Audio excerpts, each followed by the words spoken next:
Bismillahirrahmanirrahim. This lecture is about the concept of ownership in Islam.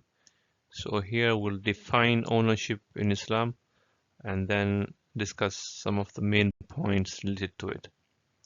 So first of all, we look at the linguistic perspective of ownership.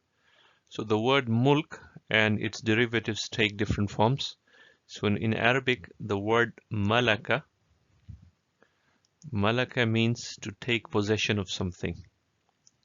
And Malik indicates that which owns or has taken possession of some object or thing.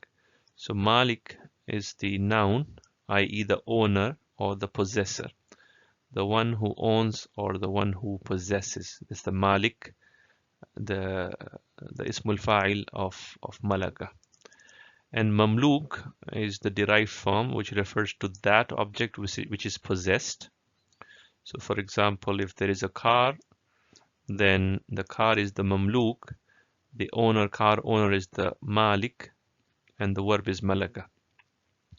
And Milkiya refers to the authority which a person has over an owned object. So Milkiya is the authority which is vested in the hands of the Malik.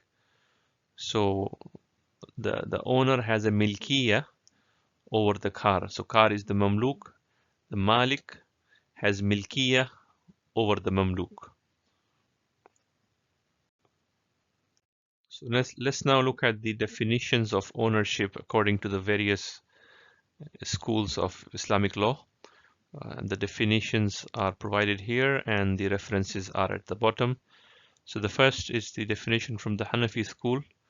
Ibn al-Humam defines ownership as legal authority that begins with the right of disposal. So the right of disposal is the key feature. So right of disposal means the right to make decisions regarding your property. So if you own a property, you have the right to make decisions about the property. So once you buy a property or you own an asset or a property, you can do whatever you want with it. You can sell it, you can use it, you can keep it, or you can gift it to others. So that's the meaning of the right of disposal, i.e. the right of disposal is the right to make decisions regarding your property, regarding your asset. Now second is the Maliki school. The Maliki school defines ownership as a legal authority that allows a person or his delegate to process the use or ownership rights and also to accept compensation in case of transfer of owned properties or use rights to others. So imagine you are the owner of a house. So if you are the house owner, you can decide to live in your own house. You can allow someone else to manage it for you. You can rent the house and get money using the leasing, and you can sell the house and get paid. So you could do a lot of those things once you have ownership of the house. You could do any of those things.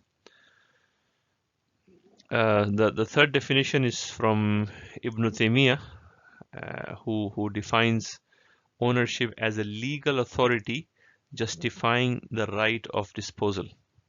So your ownership gives you the authority to make decisions.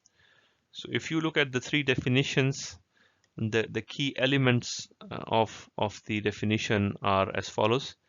The first is the legal authority of ownership, i.e. you have the official permission to claim ownership, and you can say this is mine legally. I am the owner, I own this, I have legal authority over the car. For example, if I am a car owner, I have full legal authority. Legally, I am the owner in the records and books of the law. The second element from these definitions is the right to dispose of property. So as I said, the right to dispose means the right to make decisions with regard to the property. So if you are the owner, you can sell your property, you can give away the property as gifts, or you can use it yourself. There are different rights you enjoy as the owner. The third is the discretion. Now, you have discretion once you are the owner. You have the discretionary choice about how you want to use the property. And the fourth aspect of the definition of ownership is the ability to exclude others. So once you own a property, you have exclusive rights over that thing. So if I am the owner of a car, I can exclude others from sitting in my car or using my car. So the owner can exclude others from posting claims on my property. So I can stop others from using or sitting in my car. So the definition of ownership can be summarized as follows. The ownership is an authority or power vested in the owner of a property to use, dispose of, and or enjoy the said property for himself. So those are the important features of ownership. So according to the Islamic fiqh, the acceptable modes of acquiring property are as follows. The first is search and capture of permitted objects. So for example, you could become a legitimate owner through hunting. So if you are walking in a forest and you catch a rabbit or you catch an animal and you hunt it, you become a legal owner. You are Islamically the owner of that. Similarly, you could become an owner through fishing. You could go to a sea or a river, or you can fish, and the fish you catch is your property, is your legal property. Similarly, you can claim dead land. So let's say there is barren land which has never been used by anybody.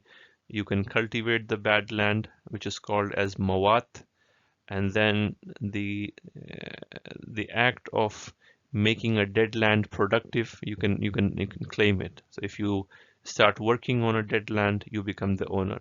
So that's one way of legal ownership. Similarly, you can gather wood. So from a forest or any pasture land, you gather wood. That's also a legitimate form of ownership. Similarly, exploitation of underground minerals. So minerals underground are public property.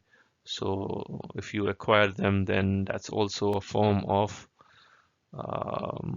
legitimate form of ownership. And similarly, the conquered booty. Now, in a war, if you win the war and there is a booty of war, that's also an acceptable form of property. Of course, there are rules regarding ghanima in Islam, but ghanima, of course, is a form of legitimate property. How it's distributed will be discussed in a different lecture.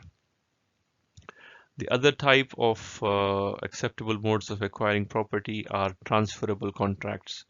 So these are contracts such as the title deeds, exchange contracts, donations, endowments, grants, rental contracts, sales contracts, leasing, and trusteeship.